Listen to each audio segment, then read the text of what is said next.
Controversial बयान बन चुका है कि बीजेपी को आगे आना चाहिए, एनसीपी के साथ अलायंस करके सरकार में मुख्यमंत्री बनाना चाहिए, शिंदे जो है वो पीछे कदम ले सकते हैं।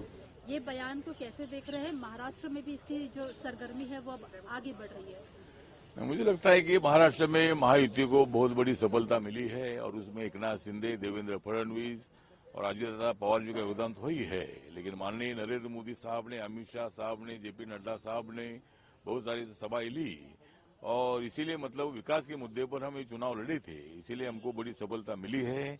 लेकिन अभी डेडलॉक जो है अभी मतलब खड़ा हुआ है। एकनाथ शिंदे साहब को जब मैसेज गया कि बीजेपी का हाईकमांड ने देवेंद्र फडणवीस जी को मुख्यमंत्री बनाने का तय किया है, तो माननीय एकनाथ शिंदे साहब नाराज हो गए हैं, तो उनका नाराज होना हम समझ सकते हैं। लेकिन बीजेपी की इतनी सीटें आई, 132 सीटें बीजेपी की आई है और इसीलिए मुझे लगता है कि इसमें मार्ग निकालना चाहिए और देवेंद्र फडणवीस जी को मुख्यमंत्री बनाकर एक तो एकनाथ शिंदे साहब डिप्टी सीएम भी बन सकते हैं, या अगर उनको डिप्टी सीएम बनना उनके लिए थोड़ा ठीक नहीं होगा तो केंद्र में वो कैबिनेट मंत्री के रूप में मोदी साहब के मंत्रिमंडल में आ सकते हैं।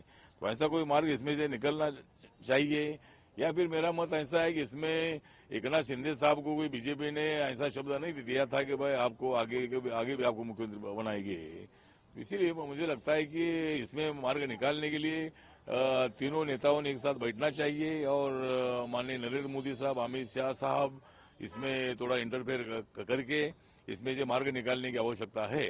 और इसीलिए मेरा तो सुझाव ये है कि एकनाथ शिंदे साहब अगर केंद्र में आते हैं तो इस विवाद को खत्म किया जा सकता है और महाराष्ट्र में 2 डिप्टी सीएम बनेंगे, एक एकनाथ शिंदे साहब का भी डिप्टी सीएम बनेगा, दूसरा अजित दादा पवार जी भी डिप्टी सीएम रहेंगे। तो ऐसा कोई मार्ग इसमें से निकालना चाहिए, या फिर बीजेपी के हाईकमांड को इसके संबंध में निर्णय लेना है। अगर किसको मुख्यमंत्री बनाना है, बीजेपी की ज्यादा सीट है इसीलिए लोगों को लगता है कि देवेंद्र फडणवीस जी मुख्यमंत्री बनेंगे, लेकिन आखिर में निर्णय क्या लेना है ये माननीय मोदी साहब और माननीय अमित शाह साहब तय कर सकते हैं। लेकिन महाराष्ट्र के लोगों की भावना ये है कि भाई देवेंद्र फडणवीस जी ने मुख्यमंत्री बनना चाहिए। आप कह रहे हैं कि पीएम और अमित शाह इंटरव्यू और शिंदे की पार्टी दोनों गुलामी पार्टी है, क्योंकि वो पीएम मोदी और अमित शाह को फॉलो करते हैं, वो उनके कहे हिसाब से कुछ कर नहीं सकते। मुझे लगता है ये गुलामी पार्टी नहीं है। मतलब संजय राउत जिस तरह बता रहे हैं कि भाई गुलामी पार्टी होती थी तो इतनी सीटें नहीं चुनकर आती थी, और गुलामी पार्टी तो मतलब माननीय उद्धव ठाकरे जी ने कांग्रेस और राष्ट्रवादी की गुलामी की थी, वो मतलब हमको छोड़कर वहां से चले गए थे, तो मतलब उनके गुलाम बन गए थे। तो इधर कोई गुलाम का विषय नहीं है, गुलाम का शब्द का प्रयोग करना ठीक नहीं है। तो इसीलिए मुझे लगता है कि एकनाथ शिंदे की पार्टी हो या अजित दादा पवार की पार्टी हो, एक गुलाम की पार्टी नहीं है, ये ना सलाम की पार्टी है, ये तो अपनी अपनी मजबूत पार्टी है। अजित पवार की एनसीपी तो मुख्यमंत्री पद की दौड़ से बाहर, शिंदे और फडणवीस के बीच में नजर आ रहा है। अब क्योंकि एकनाथ शिंदे नाराज भी चल रहे, इस्तीफा दे दिया है, अब कैसे समीकरण को समझा जाए, कैसे हल किया जाए?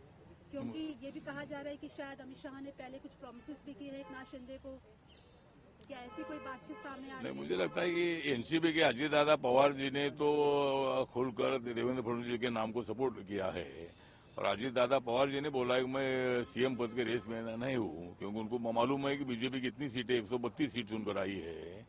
और इसीलिए मुझे लगता है कि इसमें अभी एकनाथ शिंदे साहब को समझना है कि इसमें निर्णय क्या लेना है। उन्होंने जो इस्तीफा दिया है वो तो मुख्यमंत्री पद का इस्तीफा इलेक्शन के बाद देना ही पड़ता है, और इसीलिए उन्होंने इस्तीफा दे दिया है। उसका इस्तीफा मतलब पूरे मंत्रिमंडल का इस्तीफा होता है और फिर नए मंत्रिमंडल का शपथ होता है। तो इसीलिए मतलब उन्होंने इस्तीफा दे दिया है, और 1-2 दिन में जो भी मतलब डेडलॉक है उसमें क्लियर हो जाएगा और 2 तारीख तक शपथ ग्रहण का प्रोग्राम हो सकता है। आखिरी सवाल है कि आपने अजित पवार या एकनाथ शिंदे?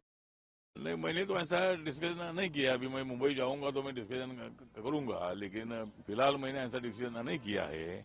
मेरे मन की ये बात है कि अगर एकनाथ शिंदे साहब को डिप्टी सीएम बनना उनके लिए ठीक नहीं होगा तो वो केंद्र में आकर मंत्री बन सकते हैं, या फिर वहां रहना है तो वहां डिप्टी सीएम पद पर रहने में कोई दिक्कत नहीं है। जिस तरह देवेंद्र फडणवीस भी मुख्यमंत्री 5 साल रहे थे और वो एकनाथ शिंदे जी के नेतृत्व में डिप्यूटी सीएम बने थे, तो इसमें से महाराष्ट्र के विकास के लिए मतलब निर्णय लेने की आवश्यकता है। तो इसमें कोई न कोई तो फैसला माननीय एकनाथ शिंदे साहब ने